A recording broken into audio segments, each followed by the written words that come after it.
हमारे हिंदू धर्म में किसी भी स्त्री का एक से ज्यादा पति होना गलत माना जाता है, लेकिन फिर भी आज से कई वर्षों पहले महाभारत युग में द्रौपदी ने 5 पतियों से विवाह किया था। ऐसे में सोचने वाली बात है कि आखिर उस समय ऐसी क्या मजबूरी आ पड़ी थी कि द्रौपदी को 5 पतियों से विवाह करना पड़ा था। और सबसे जरूरी, द्रौपदी ने अपने 5 पतियों के साथ पत्नी धर्म कैसे निभाया। क्या आप जानते हैं महाभारत में द्रौपदी के चीर हरण करने के बाद द्रौपदी के साथ कौरवों ने क्या किया था? नमस्कार दोस्तों, आप सभी का स्वागत है एक बार फिर से हमारे चैनल महादेव की भक्त शर्मा जी के चैनल पर। आप ये जानकर हैरान हो जाओगे, 5 पांडवों के अलावा द्रौपदी किसी और से भी प्रेम करती थी, जिसका नाम सुनकर आप दंग रह जाएंगे। और द्रौपदी ने क्यों किया था? कुत्ते को इतना बड़ा शाप, जिसकी वजह से कुत्ते आज भी खुले में सहवास करते हैं। दोस्तों, द्रौपदी से जुड़े कई ऐसे सवाल हैं जो उसके चरित्र पर प्रश्न चिन्ह लगा देते हैं। अगर आप भी द्रौपदी के जीवन से जुड़े रहस्यों को जानना चाहते हैं तो वीडियो में अंत तक जरूर बने रहिएगा। वीडियो काफ़ी ज़्यादा इंटरेस्टिंग होने वाली है, इसलिए अगर अब तक आपने हमारे चैनल महादेव के भक्त शर्मा जी को सब्सक्राइब नहीं किया है तो हमारे चैनल को सब्सक्राइब करके बेल आइकन को प्रेस कर लें, ताकि हमारे आने वाली वीडियो का नोटिफिकेशन मिलती रहे। तो दोस्तों, चलिए शुरू करते हैं। मित्रों, वीडियो शुरू करने से पहले आपसे एक छोटा सा निवेदन है। यदि आप भी भगवान श्री कृष्ण के सच्चे भक्त हैं तो कमेंट बॉक्स में जय श्री कृष्णा जरूर लिखते हैं। वीडियो को एक लाइक, साथ ही चैनल को सब्सक्राइब जरूर कर लें। महाभारत के अनुसार द्रौपदी के जन्म से पहले द्रौपदी के पिता राजा ध्रुपद और गुरु द्रोणाचार्य के बीच एक घनघोर युद्ध हुआ था। इस युद्ध में गुरु द्रोणाचार्य ने राजा ध्रुपद को हराकर उनके आधे राज्य पर कब्जा जमा लिया था। युद्ध में हारे हुए राजा ध्रुपद ने गुरु द्रोणाचार्य से बदला लेने के लिए पुत्र प्राप्ति की इच्छा से एक बड़े यज्ञ का आयोजन किया था। उस वक्त यज्ञ की वेदी के मध्य भाग से एक पुत्र और अनंत सुंदर कन्या एक प्रकट हुई। उस कन्या के नेत्र कमल के समान, बाल घुंघराले और उसका रंग सांवला था। ब्राह्मणों ने जब उस दिव्य कन्या को देखा तो उन्होंने कहा, यह कन्या रूपवान होने के साथ साथ कृष्ण की भक्त भी है, इसलिए उसका नाम कृष्ण होगा। दोस्तों, द्रौपदी इसलिए भी द्रौपदी कहलाई क्योंकि उसका जन्म राजा ध्रुपद की पुत्री के रूप में हुआ था। दोस्तों, राजा ध्रुपद के मन में द्रोणाचार्य के प्रति जबरदस्त नफरत की भावना थी और अपनी इन्हीं नफरत के भाव को उन्होंने द्रौपदी के मन में भी बचपन से कूट कूट कर भर दिया था। द्रौपदी भी राजा द्रौपद की तरह बदले की आग में जल रही थी और मन ही मन ऐसी तरकीबें सोचती रहती थी जिससे वह अपने पिता के अपमान का बदला द्रोणाचार्य से ले सके। लेकिन द्रोणाचार्य हस्तिनापुर राज्य के संरक्षण में थे। द्रोणाचार्य को नीचा दिखाने के लिए जब द्रौपदी विवाह के योग्य हुई तो राजा द्रौपद ने स्वयं स्वयंवर का आयोजन किया। कृष्ण जानते थे कि धर्म की स्थापना के लिए द्रौपदी का विवाह अर्जुन से होना जरूरी है, इसलिए द्रौपदी के स्वयंवर के पहले से ही वह राजा द्रौपद की भगवान श्री कृष्ण से काफ़ी अच्छी मित्रता हो गई थी। यहाँ तक कि द्रौपदी ने भगवान कृष्ण से विवाह करने की इच्छा भी जाहिर की थी, जिस पर श्री कृष्ण ने यह कहते हुए मना कर दिया था कि वह सिर्फ ऐसी स्त्री से ही विवाह करेंगे जो उनके लक्ष्य के प्रति पूरी तरह समर्पित होगी, यानी धर्म की स्थापना के कार्य में उनका पूरी तरह से साथ देगी। उस स्त्री की कोई भी सैन्य या राजनीतिक मंशा नहीं होनी चाहिए। कहते हैं, उस वक्त भगवान श्री कृष्ण ने द्रौपदी को खुश करने के लिए यह भी कहा था कि तुम एक महान स्त्री हो, तुम्हारी जैसी महान स्त्री के मैं योग्य नहीं हूँ। दोस्तों, जब द्रौपदी के स्वयंवर का आयोजन हुआ तो उस वक्त 5 पांडव युधिष्ठिर, भीम, नकुल, सहदेव ब्राह्मण वेश में वनवास काट रहे थे। वे अपनी माँ के साथ एक गरीब कुम्हार के घर में रह रहे थे और भिक्षा पर ही जीवित थे। जिस दिन द्रौपदी का स्वयंवर था उस दिन भी 5 पांडव ब्राह्मण के वेश में भिक्षा मांगने के लिए निकले हुए थे। तभी उन्हें कहीं द्रौपदी के स्वयंवर का पता चला।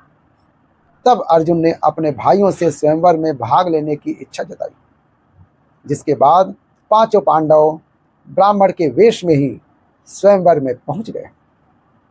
यहाँ स्वयंवर की शर्त के अनुसार जो भी धनुर्धर ऊपर घूमती हुई मछली की परछाई को पानी में देखकर उसकी आंख को भेद देगा, उसी के गले में माला डालकर द्रौपदी उससे विवाह करेगी। अर्जुन एक श्रेष्ठ धनुर्धर थे, इसीलिए उन्होंने मछली की आंख को भेद कर स्वयंवर की शर्त को जीत लिया और द्रौपदी को अपनी पत्नी बनाकर उसे अपने साथ अपने आश्रम ले आए। अब यहाँ आप में बहुत ज़्यादा लोगों के मन में सवाल आ रहा होगा कि जब स्वयंवर में द्रौपदी को अर्जुन ने जीत लिया था और द्रौपदी का विवाह अर्जुन से हुआ था, तो फिर वह पांडवों की पत्नी कैसे बनी? दोस्तों, दरअसल हुआ यूं कि जब अर्जुन सहित बाकी पांडव द्रौपदी को लेकर आश्रम लौटे तो उस वक्त कुंती खाना बना रही थी। अर्जुन ने दरवाजे पर ही खड़े होकर कुंती से कहा, माँ देखो हम क्या लाए हैं। तब कुंती ने बिना देखे ही यह कह दिया, जो भी लाए हो पांचों भाई आपस में बांट लो। यह कुंती की भी गलती नहीं थी, क्योंकि रोजाना पांडवों को दिन भर भिक्षा करके जो कुछ भी मिलता था उसे वह अपनी माँ कुंती के सामने लाकर रख देते थे, जिसे कुंती सभी में बराबर बांट लेती थी। इसीलिए हर रोज की तरह जब उस दिन भी अर्जुन द्रौपदी को लेकर आए और उन्होंने अपनी माँ से कहा कि देखो माँ, आज हम लोग आपके लिए क्या लाए हैं, तो उस दौरान कुंती घर के काम में व्यस्त थी, इसीलिए उन्होंने बिना देखे ही यह कह दिया कि जो भी लाए हो उसे पांचों भाई आपस में बराबर बांट लो। हालांकि अपनी माँ की यह बात सुनकर सभी पांचों भाई सकते में आ गए और जब कुंती ने भी एकदम शांति महसूस की तो उसने पीछे मुड़कर देखा तो उसे भूल हो गई थी। उन्होंने अपने पुत्र युधिष्ठिर से कहा, इसका कोई ऐसा उपाय निकालो जिससे द्रौपदी का कोई भी अनर्थ ना हो और मेरे मुंह से निकली बात झूठी ना हो। हालांकि जब इसका हल युधिष्ठिर भी ना निकल पाए तब पांडव अपनी माँ की बात का मान रखते हुए द्रौपदी से विवाह करने के लिए तैयार हो गए। लेकिन जब इस बात का पता राजा द्रुपद को लगा तो द्रुपद परेशान हो गए। राजा द्रुपद अपनी चिंता को दूर करने के लिए महर्षि व्यास के पास गए। तब महर्षि व्यास ने राजा द्रुपद को द्रौपदी के पूर्व जन्म की कहानी बताई। महर्षि व्यास ने बताया कि द्रौपदी अपने पूर्व जन्म में एक कन्या थी। वह रूपवती होने के साथ साथ गुणवती और सदाचारी भी थी, लेकिन पूर्व जन्म के कुछ कर्मों के कारण द्रौपदी का विवाह नहीं हो पा रहा था। इसीलिए द्रौपदी ने भगवान शिव की घोर तपस्या की और इस तपस्या से प्रसन्न होकर शिव जी ने द्रौपदी को मनचाहा वर मांगने के लिए कहा।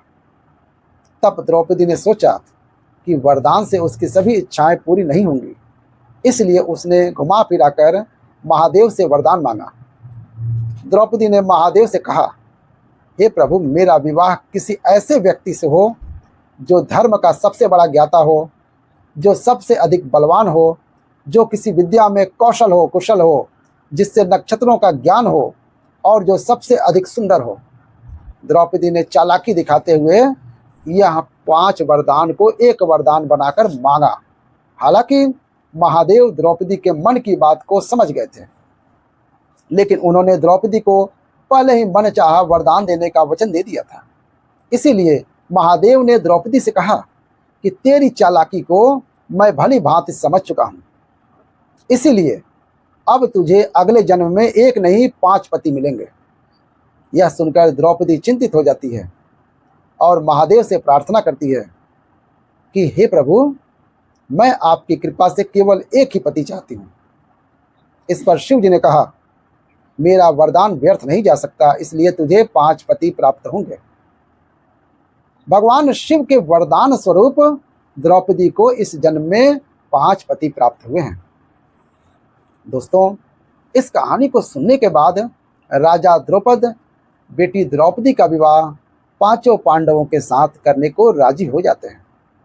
हालांकि द्रौपदी अभी भी 5 पांडवों से विवाह करने को तैयार नहीं थी, लेकिन फिर द्रौपदी इस शर्त के साथ तैयार हो गई कि पांचों पांडव भाई आगे जाकर जिस किसी से भी विवाह कर सकते हैं, लेकिन रानी का स्थान केवल द्रौपदी को ही मिलेगा। कहा जाता है कि द्रौपदी के शर्त को मानने के लिए पांडव तैयार हो गए थे, जिसके बाद सबसे पहले द्रौपदी का विवाह सबसे बड़े भाई युधिष्ठिर के साथ किया गया। और उस रात द्रौपदी ने युधिष्ठिर के साथ अपना पत्नी धर्म निभाया। उसके अगले दिन द्रौपदी का विवाह भीम के साथ हुआ। द्रौपदी ने भीम के साथ अपना पत्नी धर्म निभाया। इस तरह द्रौपदी की शादी बाकी भाइयों से भी की गई और सभी के साथ उसने अपना पत्नी धर्म निभाया।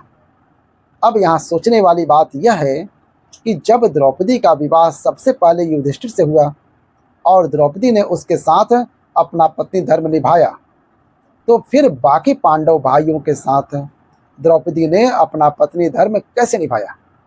तो दोस्तों, दरअसल द्रौपदी हर बार पत्नी धर्म निभाने में समर्थ थी, क्योंकि द्रौपदी को महर्षि वेद व्यास से आजीवन कुंवारेपन का आशीर्वाद मिला था। इसलिए जब भी द्रौपदी पांडवों में से किसी एक भाई के साथ समय बिताने के बाद दूसरे भाई के साथ जाती थी, तो द्रौपदी वापस से कुंवारी हो जाती थी। कहते हैं, पांचों पांडव के विवाह के बाद एक दिन देवर्षि नारद पांचों पांडवों से मिलने आए और पांडवों के भविष्य को लेकर चिंता जताते हुए धर्मराज युधिष्ठिर और अन्य पांचों पांडवों से कहते हैं कि द्रौपदी तुम 5 भाइयों की पत्नी है, इसलिए तुम लोगों को द्रौपदी को लेकर के नियम बना लेना चाहिए कि कौन भाई कितने वक्त तक द्रौपदी के साथ समय व्यतीत करेगा। नारद मुनि की यह बात सुनकर राजा युधिष्ठिर नारद मुनि से कहते हैं कि हे प्रभु, हम पांचों भाइयों में आज तक द्रौपदी को लेकर कोई मनमुटाव नहीं हुआ और फिर मुझे पूरी उम्मीद है कि भविष्य में भी हमारे बीच ऐसा कुछ नहीं होगा, लेकिन हम आपकी बात नहीं टाल सकते। इसीलिए मैं द्रौपदी को लेकर आज नियम बनाऊंगा। महर्षि नारद के जाने के बाद धर्मराज युधिष्ठिर नियम बनाते हैं कि प्रत्येक वर्ष किसी एक ही पांडव के साथ द्रौपदी अपना समय व्यतीत करेंगी और जो कोई भी इस निर्णय का दुरुपयोग करेगा उसे 1 वर्ष तक वनवास जाना होगा। ऐसे में जब भी द्रौपदी किसी पांडव के साथ अकेले में समय व्यतीत कर रही होती, तो दूसरे पांडव को उस कक्ष में आना वर्जित होता था। वहीं इसी दौरान एक ऐसी घटना घटित हो गई जिसकी वजह से कुत्ते को यह श्राप मिला कि सहवास करते समय उनको पूरी दुनिया देखेगी। दरअसल पांडवों ने नियम बनाया था कि जब भी कोई पांडव द्रौपदी के कक्ष में जाया करता था, तो वह अपनी पादुका द्वार पर उतार दिया करता था ताकि उनके भाई पादुका देखकर कक्ष में प्रवेश न करें। हालांकि एक बार जब अर्जुन अपनी पादुका प्रवेश द्वार के बाहर उतार कर द्रौपदी के संग प्रेम प्रसंग में लीन थे, तभी द्वार पर एक कुत्ता आया और खेल खेल में उस कुत्ते ने अर्जुन की पादुका उठा ली और उसे लेकर वह पास के एक जंगल में जाकर उसके साथ खेलने लगा। इसी बीच भीम अपने कक्ष की ओर प्रस्थान कर रहे थे, तो उन्होंने देखा कि द्रौपदी के कक्ष के बाहर कोई पादुका नहीं है, तो भीम कक्ष में प्रवेश कर लेते हैं। उसके बाद दोनों भाई कक्ष के बाहर गए और उन्होंने पादुका को खोजना शुरू कर दिया। ढूंढते हुए पास के जंगल में पहुंच गए। उन्होंने देखा कि एक कुत्ता अर्जुन की पादुकाओं के साथ खेल रहा है। ऐसे में द्रौपदी इस बात से बहुत ही लज्जित महसूस कर रही थी और उतनी ही क्रोधित भी थी। ऐसे में उन्होंने क्रोध में आकर कुत्ते को यह श्राप दे दिया कि जैसे आज मुझे भीम ने सहवास करते हुए देखा है, उसी तरह तुम्हें सारी दुनिया सहवास करते देखेगी। बस यही श्राप के कारण कुत्ते खुले में सहवास करते हैं। दोस्तों, ऐसा भी बताया जाता है कि स्वर्ग यात्रा के दौरान जब खाई में गिरकर द्रौपदी की मृत्यु हो गई थी, तब भीम ने अपने बड़े भाई युधिष्ठिर से यह पूछा था कि द्रौपदी ने अपने जीवन में कभी कोई पाप नहीं किया, फिर वह हमारे साथ स्वर्ग क्यों नहीं जा सकी? जिसका जवाब देते हुए युधिष्ठिर भीम से कहते हैं, यह द्रौपदी हम पांचों पांडव भाइयों में से सबसे ज्यादा प्यार अर्जुन से करती थी, जिसे उसने हमसे छुपा कर रखा था, और यही वजह है कि वह स्वर्ग तक नहीं जा सकी। परंतु दोस्तों, बताया यह भी जाता है कि द्रौपदी ने कर्ण के प्रेम का रहस्य भी छुपाया था। दोस्तों, बताया जाता है कि द्रौपदी जब वनवास का 12वां वर्ष काट रही थी, तो एक दिन वह 5 पांडवों के साथ जंगल से गुजर रही थी, जहां उन्होंने एक जामुन का वृक्ष देखा और जामुन के वृक्ष पर जामुन का गुच्छा लटक रहा था। जामुन के गुच्छे को देखते ही द्रौपदी ने उसे तोड़ दिया। तभी वहां श्री कृष्ण प्रकट हुए और उन्होंने द्रौपदी को बताया कि एक साधु अपना 12 वर्ष का उपवास खत्म करके उसे खाने वाला था। द्रौपदी, तुम्हें उस साधु के श्राप का शिकार होना पड़ेगा। इसी के साथ ही श्री कृष्ण ने यह भी कहा कि यदि जामुन के वृक्ष के नीचे जाकर तुम अपने जीवन का एक ऐसा सत्य बोलोगी जिससे तुमने सबसे छिपाया हो, तो उस पेड़ पर जामुन का गुच्छा वापस लग जाएगा। 5 पांडव के एक एक बार सत्य बोलने के बाद जब द्रौपदी की बारी आई, तो उन्होंने श्री कृष्ण को बताया कि मेरे 5 पति मेरे ज्ञानेंद्रियों के समान हैं, लेकिन इतना शिक्षित होने के बावजूद मेरी वजह से मेरे पतियों को कितना कष्ट सहना पड़ा। जब यह सुनने के बाद भी जामुन के पेड़ पर वापस से जामुन नहीं लगे, तो श्री कृष्ण ने द्रौपदी से कहा, तुम अभी भी कुछ छिपा रही हो। तब द्रौपदी ने 5 पांडवों और श्री कृष्ण को यह बताया कि जब मेरा विवाह नहीं हुआ था, तब 5 पांडवों के अलावा एक ऐसा पुरुष था जिससे मैं 5 पांडवों से भी अधिक प्रेम करती थी, और वह पुरुष कोई और नहीं था बल्कि अंगराज कर्ण था। केवल एक सूत पुत्र होने की वजह से मैंने उनसे विवाह नहीं किया। द्रौपदी का यह सच सुनते 5 पांडव काफी हैरान रह गए और श्री कृष्ण के वादे के अनुसार जामुन का गुच्छा वापस वृक्ष पर जाकर लग गया।